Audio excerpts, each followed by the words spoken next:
आरक्षणाचा मुद्दा महाराष्ट्राच्या राजकारणाला समाजकारणाला व्यापून राहिलाय आणि या मुद्द्याच्या केंद्रस्थानी आहे पुण्यातील 1930 साली स्थापन झालेली ही Gokhale institute of politics and economics नावाची संस्था। ही संस्था आत्तापर्यंत अर्थशास्त्रामध्ये संशोधन करत आली आहे आणि त्याला अनुसरून वेगवेगळ्या समाज घटकांचे वेगवेगळ्या प्रकारचे अभ्यास किंवा सर्वेक्षण ही संस्था करत आली आहे। सगळ्यांना ठाऊक असेल की मराठा समाजाला जेव्हा 2014 साली पहिल्यांदा आरक्षण जाहीर झालं तत्कालीन सरकारकडून, तेव्हा या गोखले अर्थशास्त्र संस्थेच्या एका अहवालाचा आधार घेण्यात आला होता। त्यानंतर जेव्हा देवेंद्र फडणवीस यांच्या सरकारने आरक्षण देण्यासाठी पावलं उचलायला सुरुवात केली तेव्हा देखील तोच अहवाल जो आहे तो समोर ठेवण्यात आला आणि आरक्षणासाठी न्यायमूर्ती गायकवाड यांच्या अध्यक्षतेखाली जो मागासवर्ग आयोग गठीत करण्यात आला, त्या आयोगाने जो अहवाल तयार केला त्या अहवालाचा बऱ्यापैकी भाग जो होता तो या गोखले अर्थशास्त्र संस्थेच्या त्या अहवालावरती आधारित होता। अर्थात गोखले अर्थशास्त्र संस्थेचा तो अहवाल काय होता तर राज्यातल्या वेगवेगळ्या समाज घटकांचा अभ्यास त्यामध्ये करण्यात आला होता। उदाहरणार्थ ऊसतोड कामगार जे आहेत त्यामध्ये कोणत्या समाजाचे किती कामगार आहेत, म्हणजे मराठा समाजाचे किती आहेत, माळी समाजाचे किती आहेत, धनगर समाजाचे किती आहेत, वंजारी समाजाचे किती आहेत। शेतकऱ्यांच्या आत्महत्या आहेत तर आत्महत्या करणाऱ्यांमध्ये कुठल्या समाजाचे किती शेतकरी आत्महत्या करतात किंवा शिक्षणाचं प्रमाण कोणामध्ये किती आहे, अशा स्वरूपाचा तो अहवाल होता। त्या आधारे गायकवाड, फक्त त्याच आधारे नाही इतरही काही गोष्टींच्या आधारे गायकवाड आयोगाने त्यांचा अहवाल तयार केला। त्या आधारे मराठा आरक्षण देण्यात आलं, मात्र हे मराठा आरक्षण सर्वोच्च न्यायालयामध्ये टिकलं नाही। मग प्रश्न आता निर्माण होतो की आत्ता जे सरकार देऊ करतंय मराठा आरक्षण, त्या आरक्षणासाठी देखील याच गोखले अर्थशास्त्र संस्थेला पुन्हा एकदा काम का देण्यात आलंय आणि जर गोखले अर्थशास्त्र संस्थेकडून अहवाल तयार करून घेऊन त्या आधारे आरक्षण दिलं जाणार असेल तर ते आरक्षण टिकेल का? मागच्या वेळेचं टिकलं नाही हे तर टिकेल का? कारण आपल्याला थोडासा पूर्व इतिहास या सगळ्या सर्वेक्षणाचा जाणून घ्यावा लागेल। भारतामध्ये जातनिहाय जनगणना जी झाली ती 1931 साली तत्कालीन इंग्रज सरकारने ही जनगणना करताना भारतातल्या हिंदुस्थानातल्या प्रत्येक गावागावामध्ये त्यांचे अधिकारी किंवा त्यावेळची जी महसूल यंत्रणा होती त्या महसूल यंत्रणेचे अधिकारी पाठवले, त्या आधारे डेटा गोळा केला गेला आणि त्या आधारे भारतामध्ये जातनिहाय जनगणना झाली। त्या आधारे आरक्षण जे आहे ते संपूर्ण हिंदुस्थानामध्ये लागू झालं। आज देखील त्याच जनगणनेच्या आधारे आरक्षण लागू आहे। तत्कालीन ब्रिटिश सरकारने जर गावोगावी जाऊन हे अशा स्वरूपाचं सर्वे किंवा जनगणना त्या काळी केली गेली असेल तर आज इतकी सगळी संसाधनं किंवा आयुध हाताशी असताना तसं सर्वेक्षण का केलं जात नाही आहे? आता ही गोखले अर्थशास्त्र संस्था कशा स्वरूपाचं सर्वेक्षण करणार आहे मराठा समाजाला आरक्षण देऊ करताना? तर 154 प्रश्नांची एक प्रश्नावली तयार करण्यात येणार आहे या गोखले अर्थशास्त्र संस्थेकडून। बऱ्यापैकी ती तयार देखील झाली आहे आणि ती भरून घेण्यासाठी ॲपचा उपयोग केला जाणार आहे। ज्या ठिकाणी इंटरनेट नसेल समजा एखाद्या गावामध्ये तर ऑफलाईन पद्धतीने देखील ती प्रश्नावली भरून घेतली जाईल अशा स्वरूपाची सोय या गोखले अर्थशास्त्र संस्थेकडून आणि जो राज्य मागासवर्ग आयोग आहे त्याकडून करण्यात आली। अर्थात या अशा स्वरूपाच्या सर्वेला विश्वासार्हता किती असेल, तो टिकेल का, असे एक ना अनेक प्रश्न या निमित्ताने उपस्थित होतात। आणि मागच्या वेळेसारखं पुन्हा होण्याची भीती आहे का? मागच्या वेळेचं मराठा आरक्षण जे आहे ते सर्वोच्च न्यायालयामध्ये टिकलं नाही। आता जर पुन्हा तशाच स्वरूपाचं सर्वेक्षण आणि पुन्हा तशाच स्वरूपाचं आरक्षण दिलं जात असेल तर पुन्हा एकदा मराठा समाजाची फसवणूक होईल का? पुन्हा एकदा महाराष्ट्रामध्ये जातींमध्ये विखार पेरला जाईल का? असे एक ना अनेक प्रश्न आहेत। फक्त हे प्रश्न उपस्थित आत्तापर्यंत कोणी करत नव्हतं। याला वाचा फोडली आहे महाराष्ट्र नवनिर्माण सेनेकडून, कारण महाराष्ट्र नवनिर्माण सेनेने या गोखले संस्थेकडून जे सर्वेक्षण केलं जातं आहे या सर्वेक्षणाबद्दलच काही प्रश्न उपस्थित केलेत। खरं तर हे प्रश्न अनेक संघटनांनी अनेक पक्षांनी उपस्थित करायला हवेत, मात्र पुढाकार मनसेने घेतला आहे। त्यासाठी मनसेचे पुण्यातले 2 नेते अजय शिंदे आणि साईनाथ बाबर आपल्यासोबत आहेत। अजयजी, नक्की तुमचा आक्षेप काय आहे? का वाटतं की ही संस्था योग्य प्रकारे सर्वेक्षण करेल की नाही असा प्रश्न मनात येतो? मी थोडं विस्तृत सांगेल. या संस्थेची जी शिखर संस्था आहे भारत समाज ची, तर त्या सर्वंट्स ऑफ इंडियाचं, तर सर्वंट्स ऑफ इंडियाच्या एकंदर कार्यपद्धतीच्या संदर्भातलं तिथं होत असलेल्या भ्रष्टाचाराच्या संदर्भात मनसेने याच्यापूर्वी अनेक तक्रारी केल्यात. म्हणजे इथं असलेल्या अनेक नियुक्त्यांपासून ते त्यांच्या जागा विक्रीच्या संदर्भात असेल, तिथं जो काय आर्थिक विनियोग होतो, या सगळ्याच्या संदर्भातल्या तक्रारी राज्य सरकारच्या विविध खात्यांमध्ये प्रलंबित आहे. गेले 1 वर्षभर हे सगळं प्रकार चाललेत, पण कोणतीही कार्यवाही राज्य सरकारकडनं होत नाही. मराठा आरक्षणाच्या संदर्भातलं एकंदर जर राजकारण आपण बघितलं आणि कोण कोण काय पद्धतीने राजकारण करतंय हे जर बघितलं, तर महाराष्ट्राचे उपमुख्यमंत्री देवेंद्र फडणवीसांनी ज्या पद्धतीने दबाव टाकून गोखले इन्स्टिट्यूटलाच हे काम मिळावं अशा स्वरूपाचं जे काय काम केलं आहे, त्याच्यानंतर मात्र अनेक प्रश्न तयार होतात. मग राज्य सरकारला हा अहवाल अनुकूल घ्यायचा आहे की प्रतिकूल घ्यायचा आहे असा एक प्रश्न निर्माण होतो. आणि ह्या सगळ्याच्या माध्यमातून एक दुसरा प्रश्न असा आहे की ह्याच्यासाठी जी काय संगणक प्रणाली असेल किंवा इतर ज्या काय ॲप्स असतील, तर त्या यांच्याकडे तयार झालेलं नाही. म्हणजे राज्य सरकारनेच दिलेला विषय मी तुम्हाला सांगतो, ते तयार करणार आहेत. आता जर हे सगळं तयार होणार आहे, तर ते तेवढ्या छोट्या कालावधीत तयार होणार का? मग राज्य सरकारमधल्या उपमुख्यमंत्र्यांना हवं त्याच पद्धतीचा अहवाल ही संस्था देईल अशा स्वरूपाचं जे काय आम्हाला चित्र दिसतंय ते वास्तवात येणार आहे का? हे असे अनेक प्रश्न आमच्या समोर निर्माण झालेले आहेत. आणि म्हणूनच आम्ही त्या सगळ्याला विरोध केला आहे आणि तो विरोध आम्ही राज्य मागासवर्ग आयोगाला एक पत्र देऊन त्यांच्यासमोर मांडलेला आहे. बरोबर आहे. आता हा विरोध जो आहे तो राजसाहेब ठाकरेंपासून आहे का? त्यांची आणि तुमची याबाबत काही चर्चा झाली आहे का? ते काही याच्याबद्दल काही भूमिका घेणार आहेत का? खरं तर माननीय राजसाहेब ठाकरे यांनी मराठा आरक्षणासंदर्भात झारंगे पाटलांच्या समोर जाऊन त्यांचं मत मांडलं होतं की सरकार जर आरक्षण देणार असेल तर त्यांचं नक्कीच अभिनंदन आहे. पण हे सरकार मराठा समाजाला फसवणार आहे. कारण जर ही जी संघटना आहे गोखले इन्स्टिट्यूट, या संस्थेच्या मार्फत जो मराठा समाज मागास असल्याचा अहवाल ही संस्था करणार आहे. खरं तर हीच भ्रष्ट असल्याने या संस्था कुठेतरी अडचणीत आहे आणि ही संस्था सरकारला पाहिजे त्या पद्धतीचा अहवाल ती त्यांच्यासमोर ठेवणार आहे. तो खरं तर चांगला असेल तर ठीकच आहे, पण जर तो विरोधात असेल तर हे मराठा समाजाला कुठेतरी खेळवत ठेवतात का?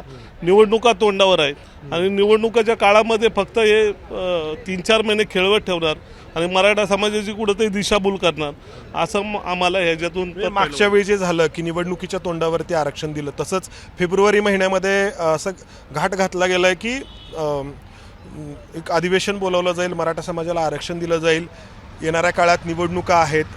मात्र त्यानंतर जेव्हा हा मुद्दा न्यायालयामध्ये जाईल तेव्हा मागच्या वेळी आपण काय पाहिलं होतं की काय झालं? खरं तर निवडणुका तोंडावर असल्यामुळं मराठा समाजाचं मतदान महाराष्ट्रभरात मोठं आहे आणि त्याला कुठंतरी फसवण्याचं काम मला वाटतं या संपूर्ण सरकारच्या माध्यमातून सुरू आहे. निवडणुका तोंडावर असल्यानंतर तुम्ही आरक्षण देणार आणि निवडणुका झाल्यानंतर कुठंतरी कोर्टात न टिकणारं आरक्षण तुम्ही लोकांना देऊन लोकांची मराठा समाजाची फसवणूक करतात असं जरी महाराष्ट्र नवनिर्माण सेनेला वाटतं. आता इथं शांतपणे एक गोष्ट सगळ्यांनी समजून घेतली पाहिजे की एखाद्या समाजाचा समावेश मागासवर्गामध्ये जर करायचा असेल तर त्यासाठीचे काही निकष ठरलेले आहेत. त्यानुसार राज्य मागासवर्ग आयोगाकडून एक सर्वेक्षण करण्यात येतं. त्या समाजाची सामाजिक मागासलेपण, शैक्षणिक मागासलेपण, आर्थिक मागासलेपण हे तपासलं जातं. हे तपासताना वेगवेगळे निकष लावले जातात, प्रश्नावली तयार केली जाते आणि हा सगळा डेटा जो आहे तो इम्पिरिकल डेटा या नावाने ओळखला जातो आणि तो सर्वसमावेशक अशा पद्धतीचा असतो. तो खरं तर गोळा व्हायला हवा. जो राज्य मागासवर्ग आयोग आहे तो राज्य मागासवर्ग आयोग गेल्या अनेक वर्षांपासून ही मागणी करतो आहे वेगवेगळ्या राज्य सरकारांना. मग हे एकनाथ शिंदे यांचं सरकार असेल किंवा त्या आधीचं उद्धव ठाकरे यांचं सरकार असेल किंवा त्या आधीचं देवेंद्र फडणवीस यांचं सरकार असेल की आपल्या राज्यामध्ये इम्पिरिकल डेटा गोळा व्हायला हवा, जेणेकरून प्रत्येक समाज घटकाची माहिती जी आहे व्यवस्थित मागासलेपण म्हणजे एखादा समाज घटक अजूनही पिसडलेला आहे, मागा आहे किंवा एखादा समाज घटक जेव्हा आरक्षण लागू झालं तेव्हा तो तेवढा मागासलेला होता. मात्र आज त्या समाजाची परिस्थिती सुधारलेली आहे. आज तो समाज काही अंशी पुढे आलेला आहे असं ह्या सगळ्या एम्पिरिकल डेटामधून समोर येऊ शकतं. आणि त्यासाठी खर्च पण आहे, अर्थात आपल्या संपूर्ण महसूल यंत्रणेला त्यासाठी मदतीला घ्यावं लागेल. आणि ज्या प्रकारे इंग्रजांनी 1931ला जनगणना केलेली होती तशा स्वरूपाचं हे काम एम्पिरिकल डेटा गोळा करण्याचं करावं लागेल. त्यासाठी अर्थातच मोठा कालावधी लागेल, वेळ द्यावा लागेल, पैसे द्यावे लागतील, मनुष्यबळ द्यावं लागेल. मात्र हे करण्याची कोणाची तयारी आहे का? तयारी म्हणण्यापेक्षा इच्छा आहे का? आणि जर ती इच्छा नाही आहे तर मग फक्त वेळ मारून नेण्यासाठी गोखले अर्थशास्त्र संस्थेला काम द्यायचं, सर्वेक्षण केल्याचं दाखवायचं. अर्थात हे सर्वेक्षणही मी सुरुवातीला जसं म्हटलं की ॲप्सच्या माध्यमातून किंवा संगणकीय प्रणालीच्या माध्यमातून करून घेतलं जाणार असेल तर ते सर्वोच्च न्यायालयामध्ये टिकेल का? मुद्दा आहे राज ठाकरे याबद्दल काय भूमिका घेणार याकडे सगळ्यांचं लक्ष असणार आहे. मुळात आदरणीय राजसाहेबांनी यापूर्वी सांगितलं होतं की राज्य सरकार अशा स्वरूपाचं आरक्षण मराठा समाजाला देणारच नाही, ते देऊ शकत नाही. आता इथं प्रश्न असा निर्माण होतो, मग जर हे होणारच नसेल तर राज्य सरकार अशा पद्धतीचं हे सगळं चित्र का तयार करतं आहे?